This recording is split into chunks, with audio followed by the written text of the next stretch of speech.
5,000 people have scaled Mount Everest. 500 people have been to space.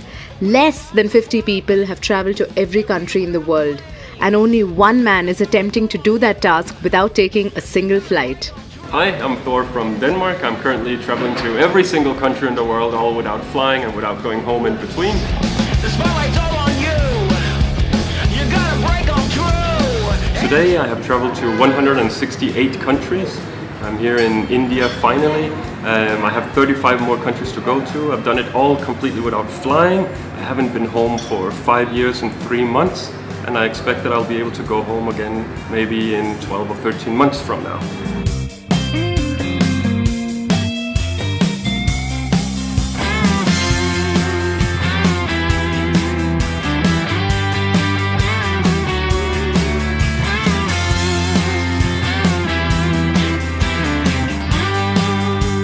We had to work out a budget for this project, how much this is going to cost, how long it's going to take, what's the strategy and so on. And we ended up on a $20 per day budget. And this is by doing some research, what do other travelers on their bicycles or with buses or even when they're flying and so on. And we said this should be possible. So there are a number of countries where you have no chance to survive on $20 per day, but you have a lot of countries where you do very fine with $20 per day.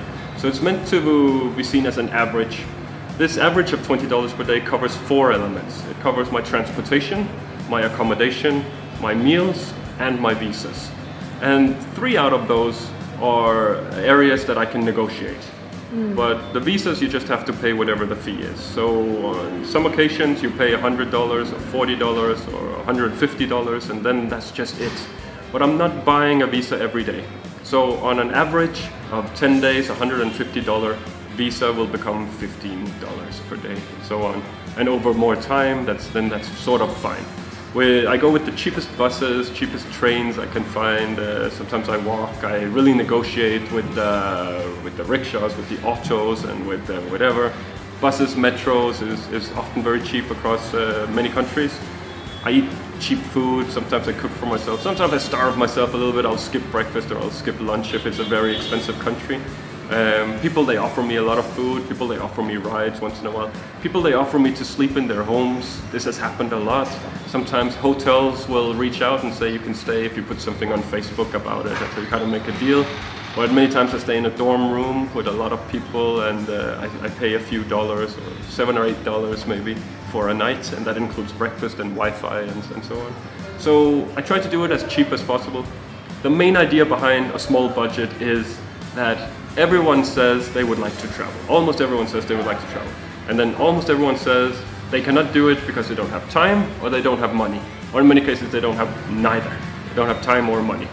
So what I'm trying to say is it's not the money. You can travel, cross borders, meet people, make friends for a small amount of money, a relatively small amount of money. The time you have to make yourself.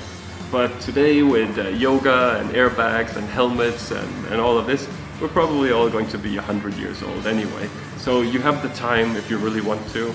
I'm showing you, it doesn't have to be expensive.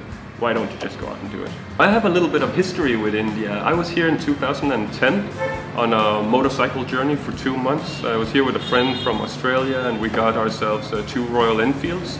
And we started in Chennai, and we went left and right and all the way. This time I'm not here as a tourist. This time I'm here for the project, so I have a number of things I'm doing. I'm doing a few interviews, I'm speaking at some schools and at some companies, I'm meeting with the Red Cross, I'm updating social media, and I'm trying to teach people about what India is, or at least how I see India and what I'm learning about India. So I arrived in Amritsar. I was coming from Pakistan and had a great time in Pakistan, wonderful people across the border, and I saw the craziness at the Wagah border, with people on one side screaming Hindustan, Hindustan, and people on the other side screaming other things and so on. It was fantastic. What a show.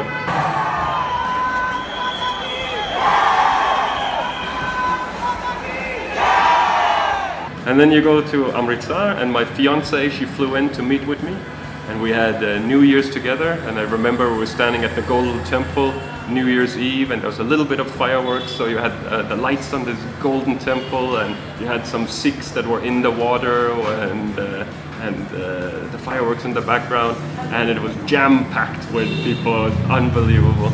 And good food, street food, seeing some sights. We got on a bicycle tour. Just in an archaeological sense or cultural sense, you'll turn a corner somewhere, for instance in Delhi, and you'll see a temple or a tomb or a wall or a structure, and you'll just look at it and wonder, why is that not the most famous building in the world? Why are there no tourists here? Why do you not see this on the postcards? The case being that India is as large and as diverse as it is, it just has an abundance of things to show Indians and show foreigners and show anyone who comes this way. Fun experiences come in various forms. Like, I was on board a container ship in the North Atlantic in a storm which lasted 4 days, and I thought I was going to die. I thought the ship was going to go down. I thought it was the end of the project. I wasn't smiling a lot. I thought, like, this is really, really bad. It was a bad decision. I should never have started this project. And I'm up on the bridge, and there are plenty of people, a lot of officers and crew members up on the bridge, and they're talking, and the waves are crashing in over the containers, and they're looking out at this lightning and thunder and darkness, and I'm thinking, this is bad, this is bad, this is bad. And then eventually they stop speaking, and I see my chance to ask, is this normal? And a couple of them, they turn around, look at me, and they just start laughing at me. And they go, this is absolutely nothing, relax son, this is nothing, we have this under control. They say, just make sure you don't fall off the ship and you'll be fine. And I don't believe that anyone on this planet is capable of going to every country in the world on their own. This is something you do together. It's a people project. You need people to make translations, to point you in the right direction, to call their brother, to help you on board a ship, to give you a place to sleep, to pat you on the back, or give you a cup of tea, or something else. You constantly need people in one way or the other. You need people's connections, you need people's advice. You're not going to do it on your own. So even more so, to do it without flying, that just gets even more complicated and even more crazy. So I'm really reliant on people and their willingness to help me and support me. I'm here on Curly Tales today. I'm very happy to report that you can actually travel to every single country in the world on a relatively small budget. I'm out here on a $20 per day budget that covers 4 elements of my project, that covers what I eat, where I sleep, how I travel, and my visas as well. The visas can be expensive, but over time the price comes down on an average. I can negotiate everything else, the transportation, the meals.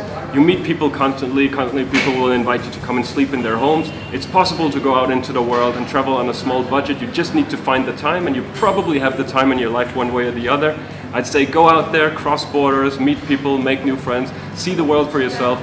See what you think the world is compared to what you're going to discover the world really is. It's perception versus reality. Go out and create your own reality.